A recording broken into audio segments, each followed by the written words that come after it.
Bhanuprakash Reddy TTD పాలక మండలి సభ్యుడి comments. YCP హయాంలో తిరుమలలో అనేక అక్రమాలు, అవినీతి కార్యక్రమాలు జరిగాయి. శ్రీవారి ప్రసాదాలకు నెయ్యి గాని కల్తీ నెయ్యిని సరఫరా చేశారు.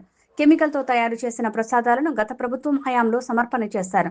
వన్ మ్యాన్ కమిటీ సైతం కల్తీ నెయ్యికి నిబంధనలు సడలింపు అప్పటి పాలకులే బాధ్యులని స్పష్టం చేసింది. అప్పటి ఈవో సింఘాల్, ధర్మారెడ్డి, సుబ్బారెడ్డి భూమనులు మహాపాపంలో భాగస్వాములయ్యారు. చట్టపరమైన చర్యలు త్వరలోనే తీసుకునే అవకాశం ఉంది. 6వ తేదీ జరిగే పాలక మండలి సమావేశంలో వీరిపై ఎలాంటి చర్యలు తీసుకోవాలో చర్చిస్తాం.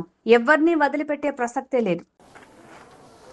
పవిత్ర పుణ్యక్షేత్రమైన తిరుమల క్షేత్రంలో గత ప్రభుత్వంలో జగన్మోహన్ రెడ్డి గారి ప్రభుత్వంలో జరిగినటువంటి అవినీతి అక్రమాల్లో ముఖ్యంగా స్వామివారికి అత్యంత పవిత్రంగా సమర్పించే ప్రసాదంలో కల్తీ నెయ్యిని సరఫరా చేసి అసలు అది నెయ్యే కాదని చెప్పి పూర్తిగా కెమికల్స్తో చేసినటువంటి రసాయనాలతో చేసినటువంటి పదార్థాలతో స్వామివారికి నైవేద్యం పెట్టారని చెప్పి మనకు దినేష్ కమిటీ కూడా రిపోర్ట్ ఇవ్వడం జరిగింది.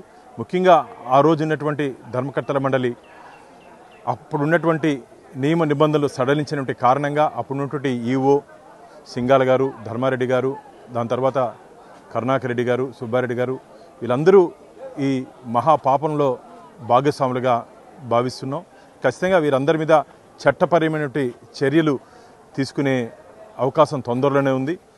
రాబో ధర్మకర్తల మండలి 6వ తేదీ జరగబో ధర్మకర్తల మండలి సమావేశంలో దీని మీద చర్చించి వారి మీద ఏ విధంగా క్రిమినల్ ప్రొసీడింగ్స్ తీసుకోవాలో ఆ విధంగా ఖచ్చితంగా మేము ముందుకు పోతాం. ఎవరిని వదిలే ప్రసక్తే లేదు. స్వామి దగ్గర అపచారం చేసిన వాళ్ళందరినీ రాబో రోజుల్లో చట్ట పరిధిలో చట్టరీత్యా వాళ్ళందరికీ శిక్ష పడే విధంగా ధర్మకర్తల మండలి కృషి చేస్తుంది, చర్యలు తీసుకుంటుంది.